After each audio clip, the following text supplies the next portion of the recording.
और जब एमपी में गजब घोटाले सामने आ रहे हैं और मध्य प्रदेश में अब व्यापम जैसा ही एक और घोटाला सामने आया है। सिपाही भर्ती में फर्जीवाड़े को लेकर सीबीआई जांच की मांग उठ रही है। फिलहाल इस मामले में अलग अलग जिलों में 19 लोगों के खिलाफ एफआईआर भी दर्ज की गई है, लेकिन मध्य प्रदेश में इस घोटाले को लेकर राजनीतिक आरोप प्रत्यारोप भी शुरू हो चुके हैं और कांग्रेस इसे जहां व्यापम घोटाले से भी बड़ा बता रही है और सीबीआई जांच की मांग कर रही है, तो वहीं बीजेपी का दावा है कि इस मामले में जो भी दोषी होंगे उन्हें बख्शा नहीं जाएगा। कई सालों तक कड़ी मेहनत और पसीना बहाने के बाद ये होनहार युवक पुलिस भर्ती की परीक्षाओं में बैठते। उन परीक्षाओं में कामयाब होने के बाद फिर ये देश की सेवा के लिए तैयार होते। लेकिन बरसों की कड़ी धूप और पानी पत्थर में भी अपने शरीर को तपा देने वाले इन युवाओं के सपनों पर जब वज्रपात होता है तो सवाल पूरे सिस्टम पर उठता है। तमाम विघ्न बाधाओं को पार कर परीक्षा में बैठने वाले इन युवाओं को जब ये पता चला कि पुलिस भर्ती में भी घोटाले हो गए, तो इन युवाओं की सारी मेहनत और पसीने की कीमत मिट्टी में मिल जाती है। कुछ ऐसा ही हुआ मध्य प्रदेश में, जहां सिपाही भर्ती परीक्षा में बड़ा घोटाला सामने आया। मध्य प्रदेश में एक घोटाले की जांच खत्म नहीं होती कि दूसरा घोटाला सामने आ जाता है। हाल ही में हमने बर्तन घोटाला, डामर घोटाला और साथ ही साथ सांप घोटाला उजागर किया, मगर अब मध्य प्रदेश में नया घोटाला आया है और अब ये पुलिस विभाग में है, यानी गृह विभाग में है। और इस घोटाले का नाम है एमपी पुलिस आरक्षक भर्ती घोटाला। ये जो तस्वीर आप देख रहे हैं, ये कर्मचारी चयन मंडल के दफ्तर की है और इसी के तहत 2023 में परीक्षा कराई गई थी। इससे पहले मध्य प्रदेश में व्यापम घोटाला सामने आ चुका है, नर्सिंग घोटाला सामने आ चुका है। दोनों ही घोटालों की जांच सीबीआई ने की थी। मध्य प्रदेश पुलिस भर्ती घोटाले में मुख्य रूप से सॉल्वर गैंग यानी नकली अभ्यर्थियों का इस्तेमाल किया गया।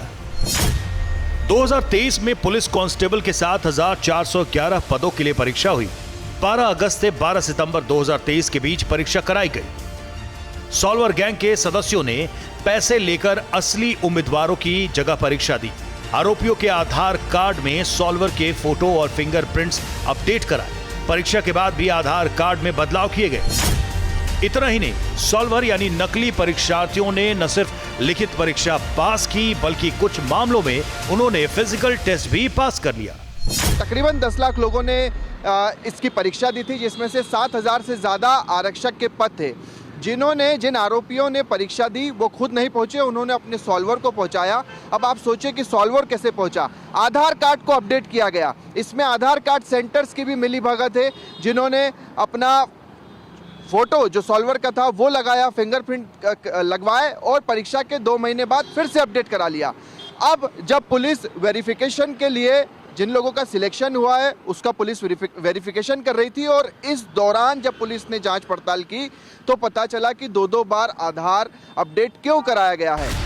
असल में परीक्षा हॉल में पहचान छिपाने के लिए आधार कार्ड में फोटो और फिंगरप्रिंट बदल दिए जाते थे। असली उम्मीदवार की जगह सॉल्वर गैंग वालों की फोटो और फिंगरप्रिंट अपडेट किए गए। परीक्षा के बाद दोबारा असली अभ्यर्थी का डेटा आधार कार्ड में अपडेट कर दिया जाता था ताकि नियुक्ति के समय दिक्कत ना हो। यानी बायोमेट्रिक्स अपडेट करने वाले आधार एजेंट भी इस खेल में शामिल थे। ये आधार सेंटर आप देख रहे हैं और यहीं पर हम समझने की कोशिश करते हैं। ये आप तस्वीरें देख रहे हैं कि ये फिंगरप्रिंट्स लिए जा रहे हैं और यहाँ पर फिर आपकी फ़ोटो तस्वीर भी आती है। तो ये सारी चीज़ें इस पूरे घोटाले में अपडेट की गई। जो आधार कार्ड सेंटर यहाँ पर जो चलाते हैं उनसे भी बातचीत करते हैं। अच्छा, इसमें जो हुआ है कि जिसे एग्ज़ाम देनी थी उसने एक सॉल्वर हायर किया और अपना जो आधार कार्ड है वो उसके फिंगरप्रिंट्स लगवा दिए, उसकी तस्वीर वहाँ पर आ गई। तो ये कैसे संभव है? ये सर एक तो ऑपरेटर का ही महान गलती है, जो कुछ लोग ये गलत काम करते हैं उन्हीं की वजह से हुआ है। और बाकी जो जिनका आधार कार्ड है उनका जब भी थंब या मोबाइल नंबर वेरिफिकेशन किया जाता है, एक सपोर्टिंग डॉक्यूमेंट जरूर देखें कि इन्हीं का ही है। खासतौर से नॉर्मली मोबाइल नंबर तो चल भी जाता है, लेकिन थंब का वेरिफिकेशन इस तरीके से करना चाहिए जिसका फोटो या थंब होता है तो उसका एक डॉक्यूमेंट देख लें कि आधार होल्डर ही है। ये घोटाला तब सामने आया जब पुलिस मुख्यालय की चयन और भर्ती शाखा ने कैरेक्टर वेरिफिकेशन और आधार कार्ड का वेरिफिकेशन शुरू किया। उम्मीदवारों के दस्तावेजों, आधार कार्ड में फोटो और हैंड राइटिंग में तालमेल नहीं होने पर शक हुआ तो फिंगरप्रिंट की एनालिसिस कराई गई और इस एनालिसिस में धोखाधड़ी की पुष्टि हुई।